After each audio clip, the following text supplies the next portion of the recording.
it's often the case that the process of accomplishing something is difficult.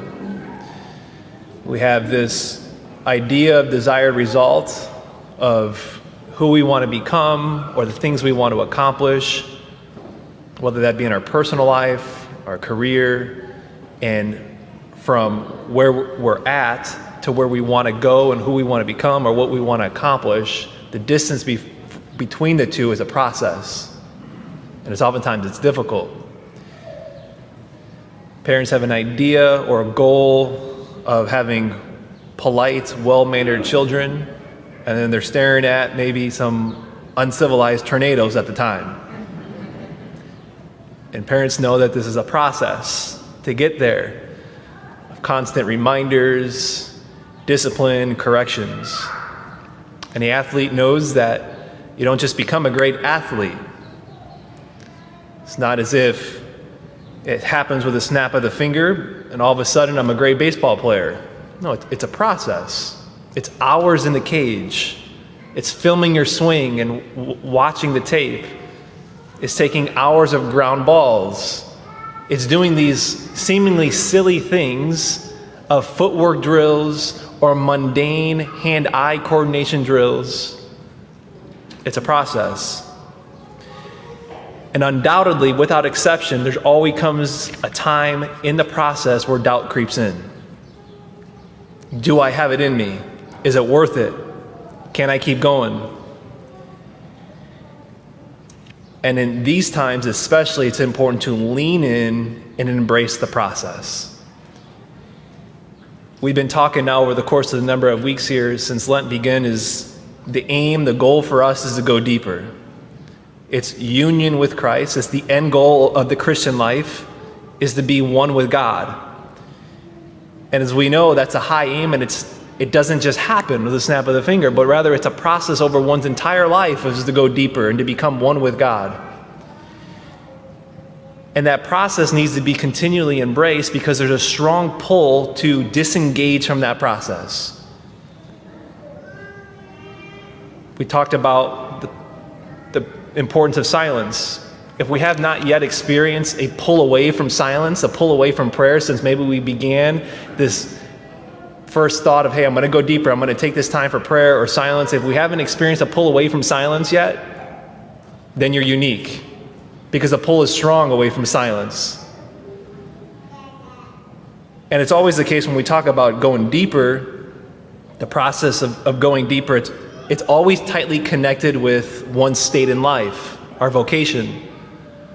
Well, whatever that is, priesthood or marriage, if we're a student, if we're single, the process of going deep is tightly connected to our state in life. And with that, the daily grind of the process, it's hard, it's difficult. And so there's also a pull away to disengage from the process of our state in life, which is why we need to embrace the process.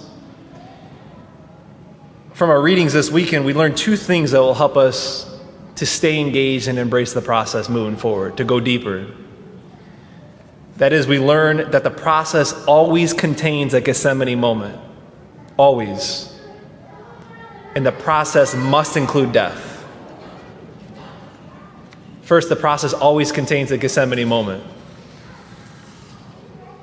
We begin our readings this weekend of Jesus begins to get agitated of what's coming ahead.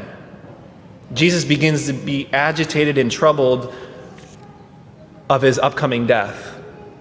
We hear in verse 27 today, it says, he makes this statement to his disciples. He says, I am troubled now. Yet what should I say? Father, save me from this hour. So again, up into this point, we're in the 12th chapter of John right now. Before this, every time, over and over and over again, it's my hour has not yet come. My hour has not yet arrived. It's not yet time. Today, verse 27, we hear in our gospel, the hour has come. And so he asks, what should I say? Father, save me from this hour. And Jesus answers himself almost right away, and he says, but it was for this purpose that I came to this hour. So Jesus, who had his aim, his goal, the whole purpose and why he came was for his hour being the passion, death, and resurrection. That's why he came. So right away he answers himself and saying, no, like that would be silly. I'm not going to ask for my hour to pass. Like, it's why I came. But things get so bad.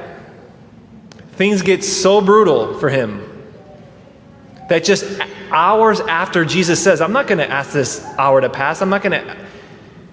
Hours later, he does ask that. We hear that in our second reading today, that Hebrews alludes to it. Next week when we come to Mass, we're going to read the Passion and we're going to see and hear Jesus' Gethsemane moment. Today we hear that Jesus says he offered prayers and begged with loud cries and tears to the one who was able to save him from death. The very thing Jesus said he wasn't going to do, and that is to ask to be saved from his hour, he did do because he was troubled so much. That's how bad it got. The pull for Jesus to disengage from the process was really strong. And Jesus had that point of trouble. It's no different for us. The process for us, as we talk about that daily grind of being hard to prayer, as we start off and saying, hey, I learned this process of praying, of silence, ARRR. Father Dindo's encouraging us last week to take time and visit the Blessed Sacrament and have time of adoration. And we do that, maybe prayer's dry. I don't get it. It's not working maybe. Or not only that, maybe since I've made the determination to go deeper, I want to go deeper, I know I need to go deeper, since doing that over the course of the last 4 or 5 weeks, things in my life have gotten worse. There's maybe been more confusion. Things have been more difficult. Things have gotten harder. It's the more temptation to throw in the towel. And the process of going deep, we said, is so closely connected to our state in life, our vocation. Certainly there's times of Gethsemane moments within our vocation. It was just Wednesday morning, waking up at 4:30, walking over here with Alex. 4:30 in the morning, that is, not in the afternoon. 4:30 in the morning, I remember walking over here for the 5 o'clock workout. I remember there's 3 things just on my plate that was just weighing heavy on my heart. Things that as soon as you wake up in the morning, you think of, and it kind of just presses on you a little bit. Had those things. I turned to Alex walking on over here, and I just turned to him and said, I think I'm done. He says, what? I think I'm done. And kind of just told him those things, just weighing on me. Don't worry, I'm not leaving the priesthood. But it's hard. The daily grind is hard. It's no different for you. You make a meal. Kids sit down. Finally get them to sit down. And then they don't eat the food. And then they get up and they run around. And you get to the point where it's like, I think I'm done. I'm tired. I think I want to throw the towel in.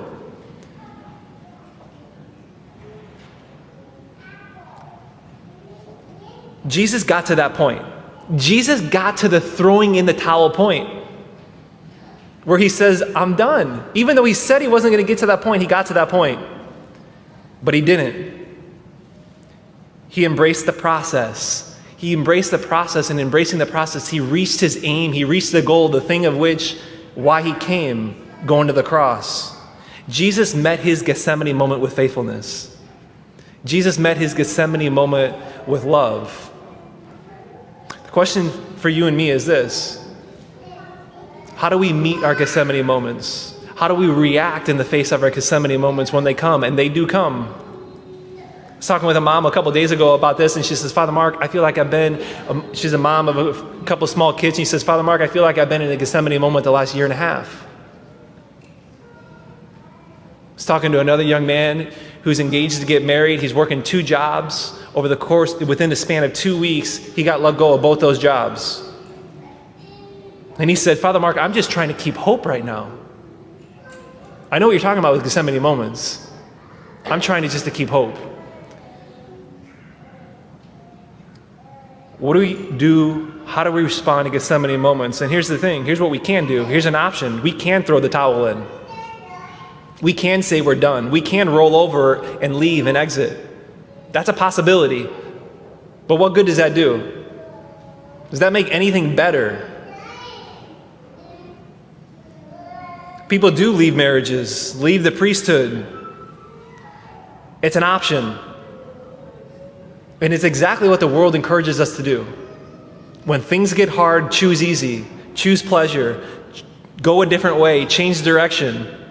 Over and over and over again, relentlessly, it's the message in which the world tells us to do. What did Jesus do? He didn't shy away from it. He didn't shy away from his Gethsemane moment. He didn't minimize it. He saw it all, and he cried out to the spot of deeply troubled, to the point of tears and shouting out, saying, I don't want to keep going.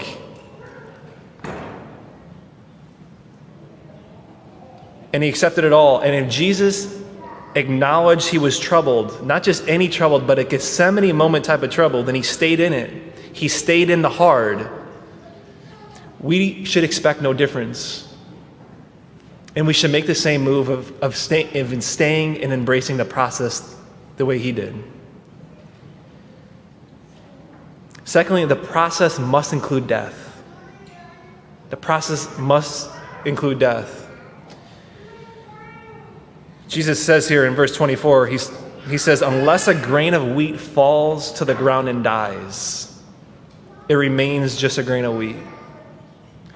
But if it dies, it produces much fruit. And look at the fruit that it produced. Look at the fruit that it produced of Jesus submitting his will, of dying. It brought about salvation, redeemed the human race. And if we stay and embrace the process, we stay within the Gethsemane moments, we stay in the hard, we don't flee. If we stay in the trouble, we transcend suffering. Jesus transcends suffering. When we do that and we stay in Gethsemane moments and we die, we transcend suffering. What that does, it changes the game for everyone else around us when we transcend suffering. It's as if we put people on our backs.